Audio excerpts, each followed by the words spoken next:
Welcome back to another episode. I'm your host, Vincent Green. And I'm your host, Noel Tui. And this is the Invasion of the Police Snatchers. And motherfuckers, this week we are going to the orphanage to check out these two orphan film motherfucking movies, Orphan and Orphan First Kill. But before we jump into that, Noel, what have you been doing this week? Anything cool and horrific for us? Come on. Actually, kind of. I don't know how I came across it, but something I was watching on YouTube had the start of Maniac Cop 2, when it said, you have the right to remain silent forever again. And for some reason, I'm such a corn hog. I was just like, sold. Yeah. I mean, I've seen the movie a few times, Bruce Campbell gets killed at the start of it. But I watched it again, just based on that. Made me laugh so much I went, fair enough. just sold. And it reminds me, in Deadpool 2, where he's hiring all these superheroes and the guy with the mustache shows up. Yeah. And he's just like, I just seen it and I just thought I'd come and see what's going on. And Deadpool just kind of goes, you're in. And it was kind of like that for me, I think. Yeah. And I've been watching Last of Us like everybody else in the world. How far are you into it? I watched number 6, so it came out last night. I watched it 3-4 hours ago. I haven't seen number 6 yet. I'm going to probably watch it straight after we finish recording here. It's exactly. For me, it feels like a really... People are saying, "Oh, this episode, and this episode," but I'm thinking of it as a really long movie, as in a really long movie. A lull could be an hour, as opposed to 15 minutes. So I'm thinking of it as somebody decided to make a 10-hour movie, and that's what Last of Us is to me. And I'm really enjoying it, though. Yeah, no, I just think, and I know we'll obviously do an episode on Last of Us later on, but when it's done, it's the first thing we'll do. Yeah, I just think that with The Last of Us, you got 9 episodes. It's a 20-something hour long game. You plan on telling the whole story in 9 episodes, and there's a lot of filler episodes. You want to be careful you don't run out of time and everything feels rushed again. That's my only issue with Last of Us so far. But what I've been doing this week, and I've been playing. I got some time off work. It's been amazing. It's been so good. I've been knee deep in Doom. Doom from 2016. I was Doom. I was into it 3 weeks ago. 2 weeks ago. Man, it's so fucking good. So good. It's so good. Those one-eyed guys, and you just you jump up and you just take the eye. Oh, I love it. I could do it all day. Yeah, man. I don't even want to complete it. I just want to do that. Yeah, man. I've died so many times. I've killed so many things. It's been a hell of a journey. You know what I mean? Okay. Yeah, and I cleared Little Nightmares recently as well. Part 1 was awesome game. It's like an escapist kind of fucking weird survivalist game. You're just this little dude and everything's trying to eat you. I highly recommend it. But that's all well and good, but we're not here to talk about what we've been doing on our spare time. What we've been doing on Poly Snatcher time is what we're here to talk about, and that is the double bill from I think it was 2009 and then 2022. Orphan and Orphan First Kill. I'll check those dates in a second. And Noel, what did you make of this movie, and what did you know about the original going in? Did you know anything about the concept or the premise of the first movie? Yeah. Yes, I had seen it. No. No, going into the first movie. No. Sorry, I thought you were talking from the perspective of the second. It was the first movie. Yes, I've seen the first movie. Yes. Going into it, yes, I was quite aware of it. I actually and see, this is the thing I was saying to you before we started recording, that the kind of thriller thing doesn't do it for me as much. I kind of I like a slasher, but typically I'm a supernatural space demon, space alien. 9, your boy nailed it. Yeah, but I'm just into that. But I decided to. I'm not sure if it was the mumblings or whatever that this was actually really worth checking out. But I decided to watch it, and it was just the performance. What a psycho little bitch, from everything from trying to get sleep with the father to driving Isabelle Furhmann. Yeah, trying to get the even littler girl involved in all of the kind of little crimes, like when the bully gets pushed out the window and falls on the slide. Yeah, all this kind of stuff. It was a mental thriller. Just that kind of thing where you wish you could go back in time and scream at yourself, stop yourself from doing that dumb thing you did. It's like that in a movie. You're just screaming at everyone. Just to just you hate her. She's such a. I love it because it's not just evil. It's because evil is just Michael Myers showing up with a knife. No, it's degrees of evil and the blackest eyes. It's degrees of evil, though. It veers off, and she's so smart. Yeah, I know. I really, really enjoyed it, and it turns out I mustn't have visited it in a really long time, because when I was watching the first one, I was like, oh yeah, like The Nun. Yeah. What happens with the nun with the little girl on the road and all that? It's Yeah. like, oh yeah, CCH completely. Pounder, is that her So I name? got, I CCH can't. Pounder, yeah. But she She was was in The great in it. Shield, beast of an actress. Awesome, Uh, awesome actor, sorry. Loved her in it, and yeah, no, I just thought it was a really cool movie. And you know the way they're always squeezing the blood from a stone in horror, and we're horror guys, we Yeah. love that, but we be the first to throw our hands up and say the genre bleeds it shit. Yeah. But the second one, he kind of felt like there was a story to tell. Yeah. Like there was an ambiguousness when you're watching the first one. How Yeah. did she get to this 33-year-old goddamn woman? Like, you know, Yeah. so Do you think they could have set it more than 2 years before the original? Because she's 33 in the original, she's 31 in the prequel, as far as I remember. Yeah, of course. It's just that what happened to that first family was like, if there's all these questions, you could say like what happened at this point, at this point, at this point. Yeah. And I'm sure somebody sat down and said, right, here are the questions, because she's not a very young woman. She's lived a life. She's been alive for 3 decades. Very young. She's 30, honey. But she's been alive. Yeah, she's not 9. Is the point? Yeah, I get and you're kind of like, well, what question? We can't answer all the questions. I'm not making a entire discography kind of thing. What question? I'd be like, what happened to that first fucking family? Yeah. That's the question I'd want answered. Yeah. So they were right to do it in my view. Yeah. But at the same time, there obviously is a world where you could say, well, what if we go back further and further? Yeah. But yeah, no, I think it was the right of the questions. I think it was the right question to answer. And considering that the actress and everyone involved is like 13 years older, you're kind of going like, there's only so far back you're going to get away with. So, and I think they did an excellent job. And especially when I watched the two of them back to back, you can clearly tell that the girl has aged. Yeah, which is fair enough. It's been over. I said that in our Prankers episode from West Horror. Nearly a decade and a half. YouTube. Yeah. They did a brilliant job, and I'm not disparaging, but it's been a decade and a half. It's just simply has to happen. But at the same time, you couldn't go back any further. I think. So yeah, in that view, I think. I suppose you make good points, because like you don't want to start using the age and technology and all this shit. And and because you left it so long, and the first film, and I think the reason they left it so long, and I might be wrong in saying this, and people can correct me, but like, when I found out about the first movie, it was many years later. It was like 4 or 5 years ago. And I think that might be the same for a lot of people. I think it might have been slow burn in terms of its success and the notoriety it gained. And that's why we see it. Might have been one of these, it dropped for streaming services and it kind of spiked, and we see stuff like that now. Like, exactly. Like, so I think it could have been a case of a delayed reaction to it. And now you're just like, okay, what can we do with the story?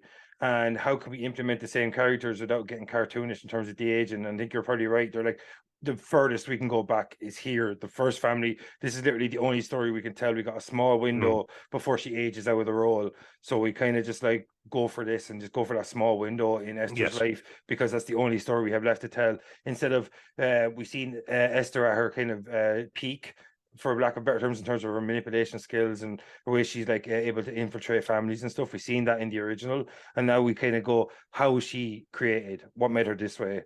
And how did she learn to hone her skills? And I think that was a very interesting take with First Kill, because they could have gone just the literal first kill thing, but the way they had Juliet Stiles, I think her name is, the way they had her come in and mold her into this really, really, really highly sophisticated sociopath. Julia Stiles. Was it Julie? I just thought it was Julie. Yeah, well, maybe.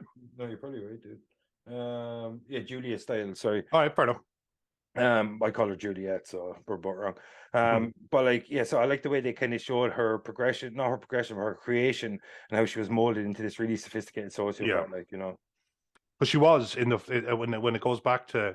Sorry, I was about to say the first one, but the prequel. Yeah, First Kill. There was that, like, you need to be smarter. You need to know, like, there's certain mistakes that Esther wouldn't have made. Yeah, she knew what this bird was. She knew this was her favorite dress. This was, this is the thing. This is a joke. This is the way she held her spoon. Tiny things that would actually come into play when you're trying to be somebody else, other than the fact that you have an appearance. That you resemble each other. So you're right. There was this like learning curve for her, like, and she got smarter and more daring. Yeah, and then more dangerous. Oh, and then infinitely more dangerous. God, she's so brilliant. Like, she's so good in the role. Like, she's so good in the role. because usually you have like, a haunted house and there's not much dimensions to what, like, there's evil here and that's it. It's just there's evil, poltergeist and all this kind of stuff. Have you ever seen The Carpenter? Total side note. No, maybe. Check it out. It's like a dude that gets like locked in, like he's an evil dude, and I think he dies in this house, and he gets locked to the house, and the only way you can hurt him is by hurting the house. It's so stupid. It's so stupid. Yeah, I think you just Maniac Cop 2'd me. Yeah. I'm in. You son of a bitch, I'm in. Son of a bitch, I'm in. Fucking Justin Rylander, you fucker, you had it all. Yeah. Anyway, back to I thought putting these films back to back. I thought you could watch them in the other order, but I do think oddly enough it does work better. Yeah. I think the story is told better by you ending not knowing. And oddly enough, when you go into the prequels of, let's just say, Star Wars, because they're like probably the most successful prequels that have ever hit the cinema. Yeah. I knew like Obi-Wan Kenobi was safe as houses. He just was, because I know where he dies. Yeah. So in one way, in one way, in one way, she's going to win, and you think that would lessen it, but it doesn't, because it just, for some reason in my head, I'm kind of like, well, how is she? Because the walls are definitely closing in. How does she work this? I know she does, but I want to know how. And for some reason that worked for me, even though I knew that she herself was going to get picked up by the cops. She was going to be brought in and she was going to be adopted. Like she gets away with it. Yeah. Totally. That's a fact at the start of First Kill. You could tell somebody that who's never seen the film that she ends it, she's alive and stuff like that. That's what a prequel is. But at the same time, I didn't feel like it lessened the experience for me, because after watching the first one again, I had the question, how the fuck did she get here? That's all I wanted. I didn't care that she survived. I didn't care about any of that. How did she get here? And I thought that was, I don't know, I thought it was a rare time where they went for the cash grab, but it was a story worth telling. Yeah. And I really, really like that. Some great kills. Yeah. You have to tell me what your favorite kill was. Oh, over the course of the two movies? Over the course of the two, because we're doing them as a double bill. So let's just treat it. Let me see. Do you have one off the top of your head that you can go first? I was actually going to go again for the nun, because the fact that she was able to endanger an even younger child to get that car off the road, only to bash her brain in with a hammer. That was just such a degree of manipulation of the child and opportunisticness of their relationship. And then the sheer up like bludgeoning, like just beating your head in with a hammer, nothing special about it, nothing, just getting rid of you. Yeah, and it was the culmination of the manipulation of the younger sister. I just thought that was cool. That just showed how the bird smashing thing was really messed up, but this just showed how evil she really was, because she would not only destroy an innocent person, she would destroy an innocence of a child, which is just something that we're all supposed to agree is pretty fucking sacred. So yeah, no, I thought that was a great kill. Yeah, I liked of the best kill. Maybe it could be because I've seen part one more, and that's why I'm probably picking one from part one. Is the kill for the father, Peter Skarsgård. Yeah. Like I thought that was pretty cool because it was kind of very sudden. That kind of way. And like, she literally he's just there and there's nothing he can do. Yeah. She's just laying into him and he realizes it's all going through his head. It's too fucking late. You're done. Yeah, it's kind of like the way we talk about Chucky. The only way he's an actual threat, and how kids and shit like that, or like if a kid goes demonic or whatever, how they're a reason they're a threat is because when you go there initially, is you don't see them as a threat until it's too late. That's the whole point. Yeah, that's exactly the whole point. Because literally, as a full-grown man, like the one thing to look out for is other full-grown men, and that's what you find threatening. Like you look around. Mike Myers breaks into your house. Mike Myers is not invited. Yeah, exactly. House. Like, but not only that, if you see Michael Myers, immediately you're like, this dude's fucking threatening. He's got a mask on, overalls, he's carrying a knife. Even if he's not 7 foot tall. Yeah, he's exactly. Like an extremely foreboding. You know what I mean, though. Yeah. Because I always rip the piss out of Child's Play constantly. But you walk into a room and you see a fucking what they call a good time doll. A good guy doll. Sorry, fucking hell. Sorry, fucking horror gods.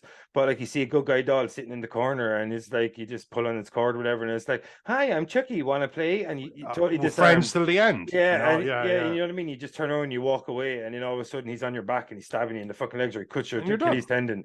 Exactly. And that's the thing. We were like, "Oh, but I'm a badass. I could a knife." this is buttery. Yeah, exactly. You have a sharp enough knife. This shit right here is buttery. Yeah, you can just get in there. You're done. The advantage is only on your side if you initially know they're a threat to begin with. Because if you see that little kid as a threat and you're like, oh, she posed a danger, I'm going to restrain her. Even if, you know what I mean, though, like, I'm just going to restrain her because you can overpower her. But if you don't know she's a threat, you're like that poor dude. You're getting fucking stabbed in the chest 7 times before you even know what's going on or whatever. You know what I mean? So the same with Chucky. Like, if you know he's a threat, you're like, oh, that little small dude, I better like kick him into the fireplace, you know, that kind of thing, like, or whatever. But if you don't know he's a threat, that's what I'm trying to say. Like, with and that's why I thought that kill was so well played. And a child is the ultimate thing, because not only do you not consider, because a doll is supposed to be inanimate. Yeah. So you're literally just oblivious to it. Yeah. But in the case of a child, and especially a child that you've adopted, so you're trying to bring into the family and love and show kindness to, actively show kindness to, you literally make yourself vulnerable on purpose. Actively make yourself vulnerable to them, to bring them in even closer, because you're trying to bond quite quickly because you don't want to overwhelm them, blah, blah, blah. And like with the charcoal and the paintings and all that kind of jazz. And the fucking piano and everything, like, you're like, yeah, you only drew stick figures, like, okay. But yeah, no, but that's the thing. It's in the house. Like, I mean, I've 3 very young nieces, and I am always joking about the middle one, Layla. Definitely evil, like easily evil.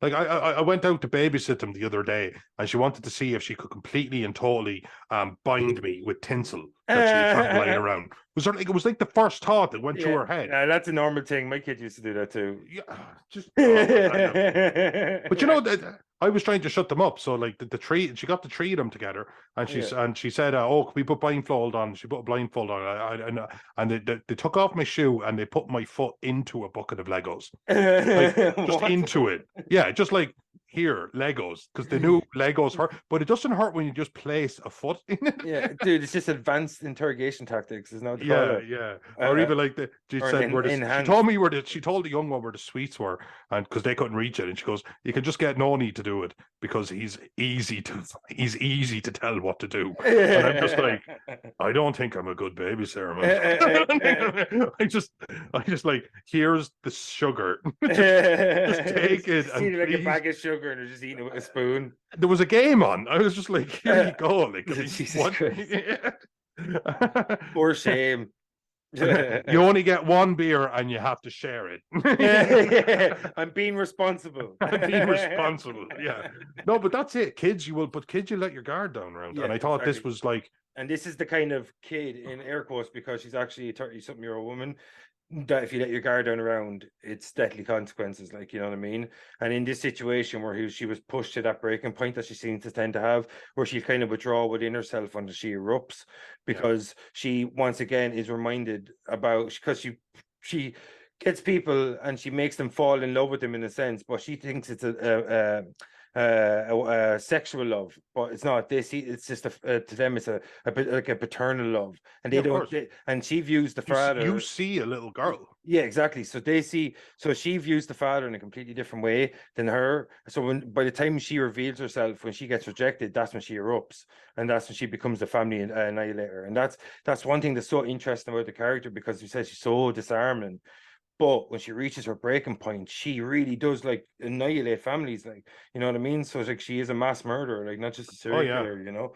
So it's very interesting. She'll kill out of opportunity and frustration. Yeah, it seems to be the two times where she'll find herself, because she'll do something a little bit rash out of frustration. But even still, like, you know, I always love, like, when you kind of like, what would it be like if this was happening? And it would be like, imagine going to the authorities and something and saying that this, you know, like 4 foot, completely prepubescent, because she is a woman, but she has whatever it is that makes her proportionate dwarfism, I think they call it. Proportionate dwarfism, and unlucky. But and you kind of go like, she's this. You'd be mocked. And I love that. And the one thing Thriller always brings you is, I'm not mad, I'm not insane, I'm right. And no one believes you. That's what Thriller does. Nothing else really does that to the same degree. And it's the mother kind of going like the bottle of wine in the first one that was left lying. Oh, the kids found this lying around. Yeah, Esther found that lying around. Yeah, exactly. Yeah, you know she's like, she's not even fucking playing games at this point. She's like, there's even parts where like you talk about like where she kind of like she's kind of opportunistic or she's kind of impulsive and stuff like that. It's like when you see her in the part where she goes to the psychiatrist and she goes into the bathroom and she made that mistake about the bird and she's like fucking flipping out and shit in the bathroom. And then even is in part one, is in the first one or first kill where she sneaks off and knocks back loads of vodka. Do you remember that part? Like, you know what I mean? I'm So trying to think of which one, man. They're blending yeah, in my head a yeah, little that's the bit. thing. Yeah. Like, but like, I think as well, like even though she's a very calculated killer and a very I said earlier on, sophisticated sociopath, whatever, that she does have these moments that because she's so rageful, because of what she sees as her disability in the world, that she can only be viewed in one way, no matter what way she grows or matures in her own senses, that she can only be viewed in a certain way. And even though oftentimes the reason she's viewed in that way is because of the situation she puts herself in. And But it's a cake and eat it too, isn't it? She wants yeah, to, like, she moves in and she herself places herself as this kind of stature, and then because she's an actual grown woman, she also wants what because in the first kill, Julia Stiles, did yeah, I get it right that time? nailed it. And the husband, they're starting to get intimate, and she just instantly becomes jealous because she actually herself is a grown ass adult, and Yeah, nobody's treating her like it. yeah, And here you have these two grown adults being intimate, and then she's like, "Well, I don't get that because everyone's treating me like a goddamn kid, even though, like you just said, yeah, you created that. That's exactly. Yeah, you." So the frustration is the world herself, yeah. her own. Yeah. So I mean, and that's what I mean. She's her In own enemy in slashers a and lot of stuff, ways. you don't get layers. The amount of layers that she has Mm, and how well she's portrayed without like being too wordy, because she never goes like, "Oh, and this is the reason I do this, and this is the reason I do this." She does it with like glances of the eye, mm, does it with like moments of frustration. She does it when she takes it out on a bird, or when she takes it out on a bully from school. Like all of that like mm. tells you how the frustration is building. So I just think it's It's a vicious cycle with her, isn't it? this exactly is it. And you know what? This is a complete segue. But you know Penn and Teller, the magicians, Yeah, and you know the way Teller doesn't talk. yeah. So I just seen just this week, and it made me think of great horror. And he said, "Why don't you talk?" And he said, "Because when I was a kid, I'm paraphrasing massively. He said, Mm, when I was a kid, I seen a magician on the street. He was actually quite good, but he would be like, and I have a red ball, one red ball. As you can see, it's a normal ball. And with this one ball, I can do it. But now I have two balls. And you're just kind of going like, I can see them. And I know object permanence. Oh, this is just me talking. He never said it is, but like I know object permanence. I know matter can't pass through matter and stuff like that. Just show me. mm. Just show me. The comedy can all be there. Like it can all just be there. Just do it. And I remember just that great horror, like Michael Myers and stuff. It's just doing it. And Mm. in Orphan, we got a little bit of both. We got the theater, we got the drama, but it was also just doing it. Like it was again glances of the eye, the way she looked, the way she manipulated, the way she like manipulated off screen the little sister because she's just suddenly in on her schemes Mm. and stuff. I just thought that was brilliant. That's something that sucks me in. I have to say, like it frustrates me, and horror makes you feel something. These Yeah. films frustrate the shit out of me. The fact that I didn't Uh, get to see her die in the fucking prequel was the only fucking drawback. I was like, is there any chance that she could just like have her head exploded and then like put back together for another film? yeah. Like, yeah, Yeah, no, like she played the part so well because you do fucking love to hate her, like you know what I mean. But at the loved same, hating her. yeah, and at the same time, like you really admire the character in lots of ways, like in a strange way because you admire like you're like fuck, she's so like manipulative and shit like that. Like not admire the character, maybe admire the writing because of the way they put the way they portrayed the character because she is incredibly disarming in these movies, like so much so, Yes, like you know what I mean. And like the first. adorable. Yeah, Like the she's first movie, painting. like the way she played the character was fucking genius, and she tore that family apart from the inside out. And in the second and the prequel movie, and you see the creation of her, and then she kind of turns Julia Stiles' methods against her, and she like you know what I mean, and she starts tearing that family apart as well. Like the way they use the talents or the natural like manipulation the character has as her main weapon, and like she's so good at implementing manipulation to control people in it, like, you know what I mean? So I just thought like, for because we always talk about like, you know, Michael Myers is like unstoppable killer, just for his whatever, but when you have a 4 foot tall a woman that suffers from proportional dwarfism, who has no real no supernatural strength, no supernatural strength. She's got no like she can't take a shotgun blast to the center mass. exactly, like, you know what I mean? None of that. So how she goes in and disarms people with her cunning and her ability to be manipulative, and her way of using her so-called weaknesses that she sees as her strengths in projecting a child out into the world to pretty much infiltrate families and to use, and it's just genius. I just think, I know there's a real story how First Kill, you can look at it. There's a film, I think it's called The Imposter. There's a documentary about a guy that came back, a little kid went missing, and a foreign dude from Spain or somewhere, I'm not too sure, but he from Europe, he was found somewhere, and he came back and said he was the kid. He looks nothing like the kid. He had a strange accent. I think that might have played. Watched it. Yeah, it's called The Imposter. If anyone likes Orphan First Kill, check out, this is a real thing. Fuck me sideways. And that a lot of, yeah, fucking hell of a ride. And if you've seen Orphan First Kill, you can understand why, and you go back and check Imposter, you can see how the one probably definitely influenced the other in terms of the narrative. And I think like it just shows you out there that like people can really fucking worm their way into your lives, and once they're in there, it can be so hard to get them out of there, like, you know what I mean? And once you let a snake into the fucking chicken coop, man, it's game over. Like, it's game over. And like, and it shows you though, once like in this kind of movie, it shows you like how different threats can take on different forms and no less potent. And like that's what I love about Orphan First Kill. Like this woman like shouldn't be a threat to you by any way, but because of her mentality, because her way to use her childlike form to her strengths and her advantage, makes her such a fucking potent serial killer, man. You brought a fox into the hen house and gave it velvet sheets. Yeah, exactly. You know, you did. Like, it's not just letting it in. Yeah. It's like exposing it to your world. This is your room. I made it up for you. In fact, I had a decorator in. I bought a whole new red frame. Yeah.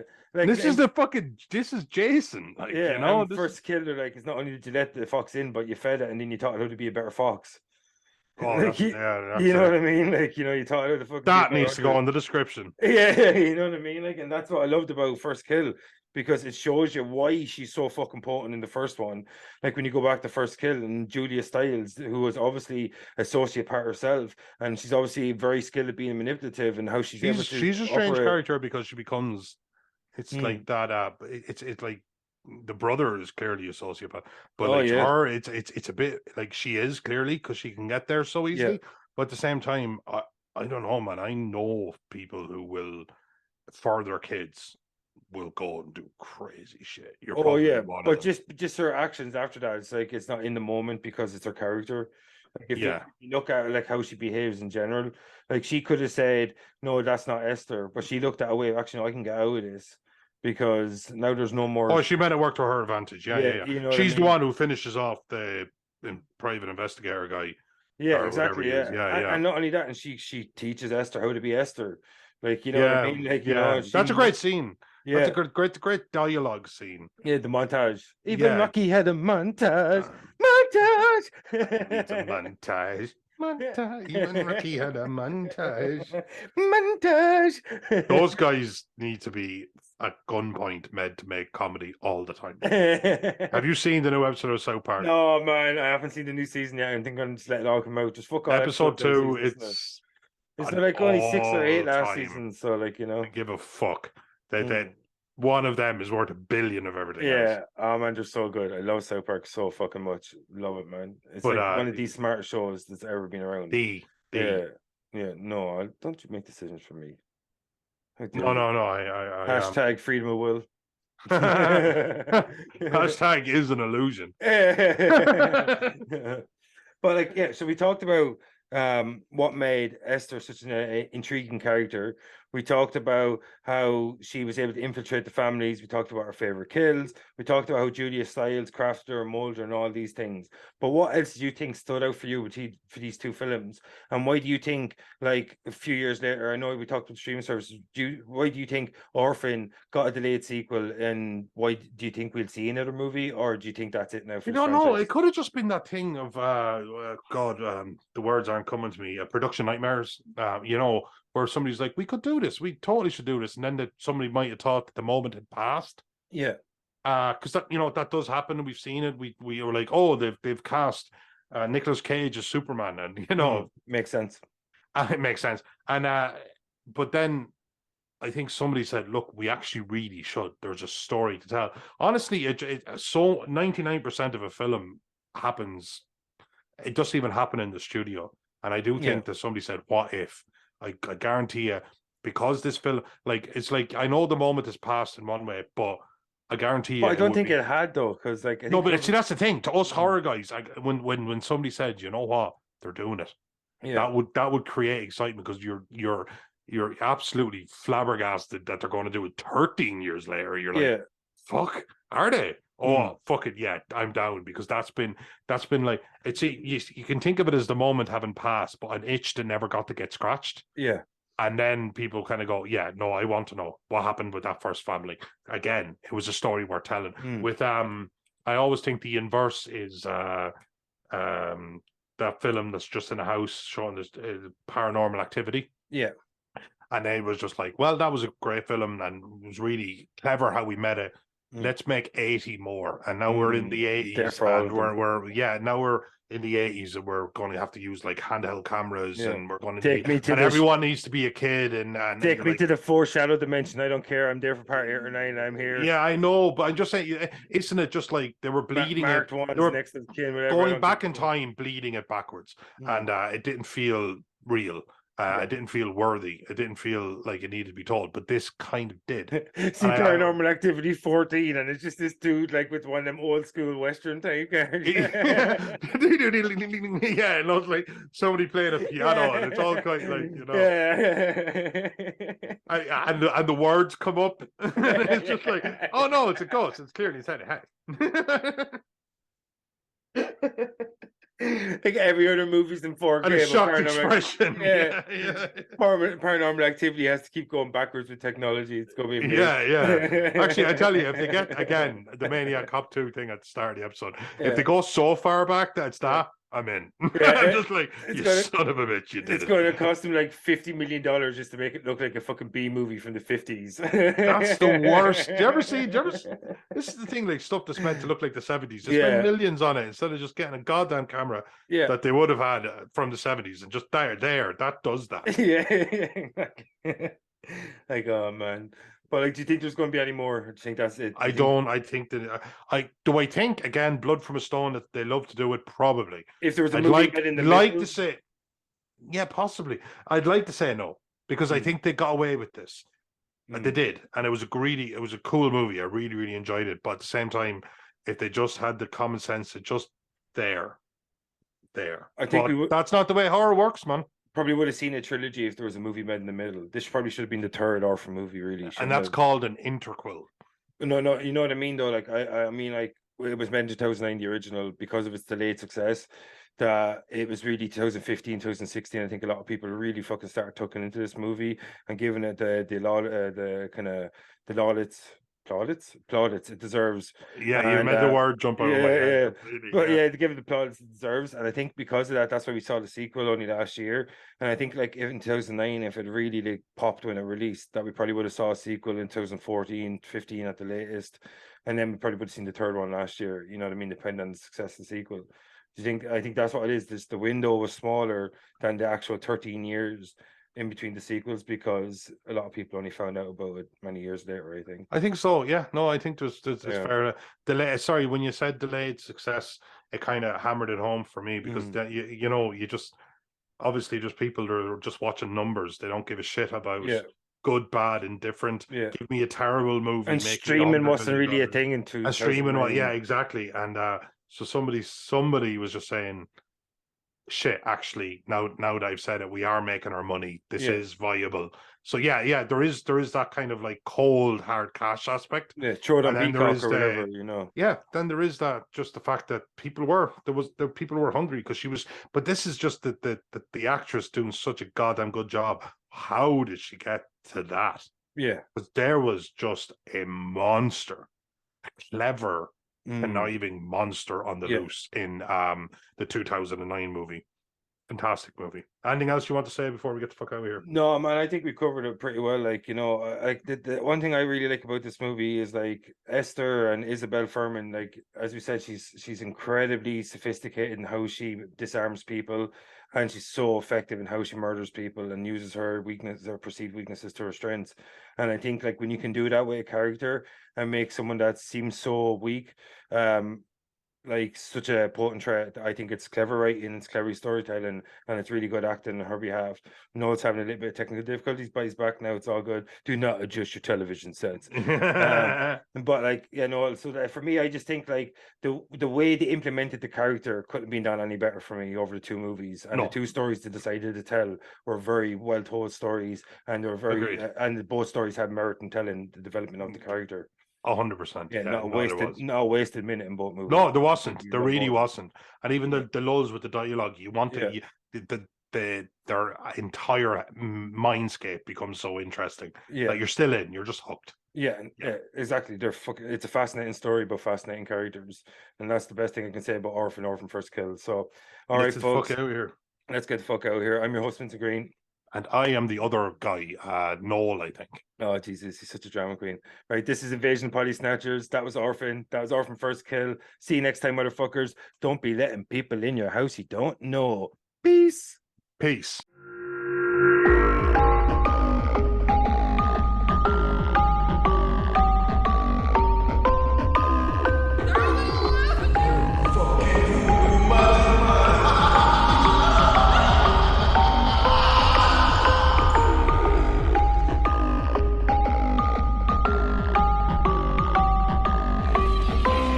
Want some candy?